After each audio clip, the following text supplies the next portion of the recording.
택시였죠. 심야 기본 요금 10,000원, 택시 대란 해결책이라는 주제입니다. 자, 심야 택시 대란이 이어지면서 정부가 심야 택시난 완화 대책을 발표를 했는데 앞으로는 승객이 호출료를 내는 경우에는 목적지를 표시하지 않거나 또 강제 배차해서 단거리 콜을 택시기사가 걸러낼 수 없게 된다라는 내용이네요. 예. 택시 기사분들 수가 확 줄었어요. 코로나 국면을 지나면서. 왜 그랬냐 원인 진단을 해봤더니 택시 업계는 기본적으로 사양 산업인 거예요. 너무 급여도 산학금 이런 것 때문에 평균 급여를 내보면은 법인 택시 같은 경우에는 한 190만 원 정도, 그러니까 최저 생계비를 조금 넘는 정도로만 월급이 책정이 된다고 합니다. 그래서 많은 젊은 사람들이 택시 업계로 가지 않고 배달 업계로 간 거예요. 배달은 또 열심히 하면 꽤 벌더라고요. 굉장히 많이 그래서 본인 수익을 막 인터넷에 공개하는 그 배달 라이더 분들도 계시잖아요. 맞아요. 그럼 상당히 많이 벌 수 있거든요. 그러니까 젊은 사람들이 안 가고, 그러니까 나이 드신 분들이 기본적으로 많이 남아 있는데 나이 드신 분들은 개인 택시가 많고, 그리고 이런 분들은 야간에는 주행하기를 별로 원하지 않는다라는 거예요. 이게 맞물리면서 심야 택시 대란이 됐는데 그래서 국토교통부에서 내놓은 대안은 그래, 호출비를 올리자. 그러면 택시 기사분들에게 가는 돈이 많아지지 않겠냐라고 해서 3,000원인 택시 호출료를 이제 카카오티 블루, 이건 좀 업그레이드 된 거잖아요. 그리고 마카롱 택시 같은 경우에는요. 최대 5,000원을 내는 거고요. 호출료만? 그리고 최대 호출료를 별도로 5,000원을 내도록 그 규제를 하기로 한 거예요. 제도를 가져오기로 한 건데 말씀 주신 것처럼 호출료를 따로 내면요, 내가 어디까지 가는지 행선지가 나오지 않아요. 가까운 데 갈 때는 택시기사분들이 안 오시려고. 아니 내가 지금 안 그래도 손님 많은데 가까운 거리, 단거리 뛰려고 갈 필요 있나? 그런데 5,000원을 추가로 받게 되면 또 다른 생각을 할 수 있잖아요. 그렇죠. 그래서 이걸로 좀 해소를 해보겠다라고 해서 대안 중에 하나로 이번에 제시가 됐습니다.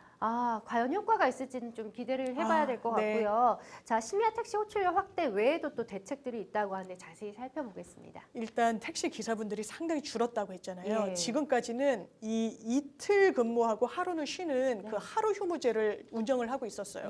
그런데 이걸 좀 탄력적으로 하자. 왜냐면 의무적으로 하루, 이틀 하루 해보면은 이 수급을 맞추기가 어려우니까 탄력적으로 필요할 때 그냥 자율적으로 맞추기로, 그래서 이 제도를 없애기로 했고요. 그리고 또 하나는 뭔가 이 취업 절차도 굉장히 간소화하기로 했습니다. 택시 업계로 들어오려는 사람들이 많이 줄다 보니까 이 부분도 대안으로 마련이 됐고요. 지금 또 야간 택시가 제일 문제거든요. 그래서 어떤 고민까지 정부에서는 하고 있냐면 그냥 개인 차량들인데 이거를 심야에만 한시적으로 탄력적으로 영업용 택시처럼 운영하도록 그런 하는 방안들도 고민 중인데, 이거는 사실 누구일지 뭐 이런 안전이 담보되지 않는 부분도 있고 해서 소비자들도 좀 걱정하는 부분이 있는데, 그러니까 또 어떤 문제가 나오냐. 타다 택시라고 있었잖아요. 이 부분이 심지어 이 택시 운수 사업과 관련해서 법률을 어겼다고 대표가 기소까지 됐었어요. 그러니까요. 1, 2심 전부 무죄 나왔거든요. 그때 이 대표가 뭐라고 그랬냐면, 아니 혁신 정치권에서 부르짖으면서 그래서 타다 방지법이라는 법안까지 발의가 되고 그때 국회에서 그랬었습니다. 1개 한 그 회사 그걸 막아버렸잖아요. 그렇죠. 나라에서. 근데 그때 또 택시 기사분들이 어땠냐, 막 분신까지 하고 굉장히 그러는 상황이긴 했어요. 그때는 또 지금과 달랐기 때문에. 근데 타다 택시를 굉장히 법적으로는 올가맨 부분이 있는데 지금 와서는 타다 택시 같은 걸 다시 도입을 할 필요가 있다라고 한 거예요. 이게 택시의 어떤 유형은 아니잖아요. 근데 택시와 상당히 밀접하면서 고객에겐 굉장히 친화적이에요. 많이 하고 있고. 그러니까요. 그래서 이게 너무 발목 잡기로 정치권이 접근하는 거 아니냐, 이런 생각도 많이 듭니다. 이제 와서 뭐 어떻게 할 거야? 그러니까요. 안 하겠죠. 이미 철수를 했고요. 타다 같은 경우는. 참 안타깝네요. 자, 원희룡 국토교통부 장관이 택시 호출료 인상을 해도 도움이 안 되면 지금 이 얘기를 방금 한 것 같고, 그죠? 네, 자, 소액고양가 고치 완전히 그렇죠.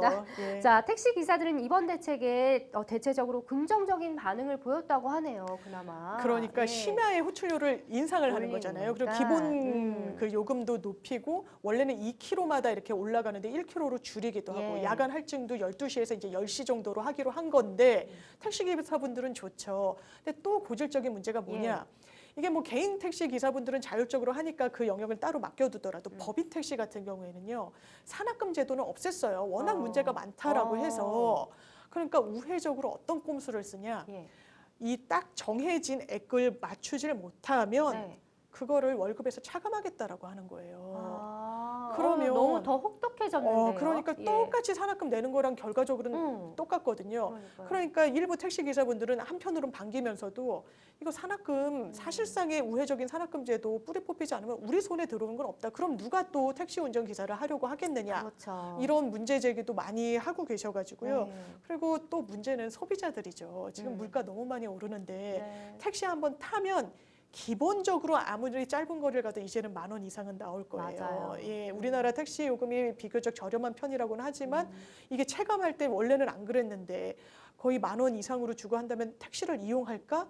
아니면 다른 교통수단을 이용할까? 그렇죠. 그리고 심야가 문제가 되니까 또 아주 탄력적으로 버스 같은 것도 오히려 호출해가지고 몇 명의 손님들만 있으면은 유동적으로 운영하겠다라고까지 하는데 과연 얼마나 이 문제가 해소될 수 있을지 한번 지켜봐야 될 것 같습니다. 그렇습니다. 자, 우리 시민들은 택시 대란 해소를 위한 대책이 나왔다는 점에서 환영을 하지만 택시비 등 비용 인상에 대해서는 좀 부담스럽다라는 반응을 보였다는 얘기까지 저희가 나눠봤고요.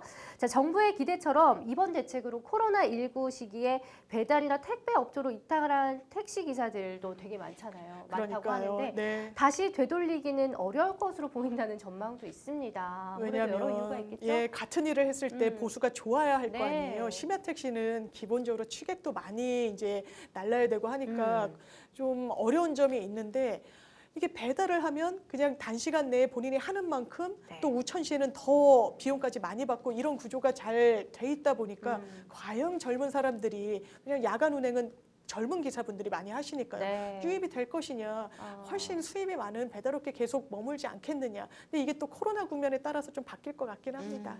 네, 좀 지켜봐야겠네요. 심야 교통 문제는 택시뿐만 아니라 대중교통 대책 또한 좀 필요해 보입니다. 시급해 보이는데요. 시민 불편 최소화를 위한 방안이 있다면 어떤 게 있을까요? 아무래도 이제는 이 아까 타다 이런 게 우회적으로 택시업계에 어떤 타격을 준다라고 해서 법적으로 묶어놨었는데요. 예. 우버 택시, 뭐 타다 택시 이 부분은 승객들의 반응은 상당히 좋았었거든요. 좋았죠. 시장에서 소비자의 반응은 뜨거웠었단 말이에요. 예. 그걸 기존 업계와 상생하는 방안을 고민하는 게 맞는 것이었는데 그냥 한 곳을 못하게 해버리는 거 맞는 방향은 아니었다는 생각이 지금 들고요. 예. 이런 여러 가지 어떤 체계를 일단은 제도적으로 안착시킬 수 있도록 정치권이 좀 고민을 해야 될 것 같습니다. 네, 좀 깊은 고민을 해야 네. 되고요. 단순하게 하지 말고 그죠? 맞습니다. 알겠습니다.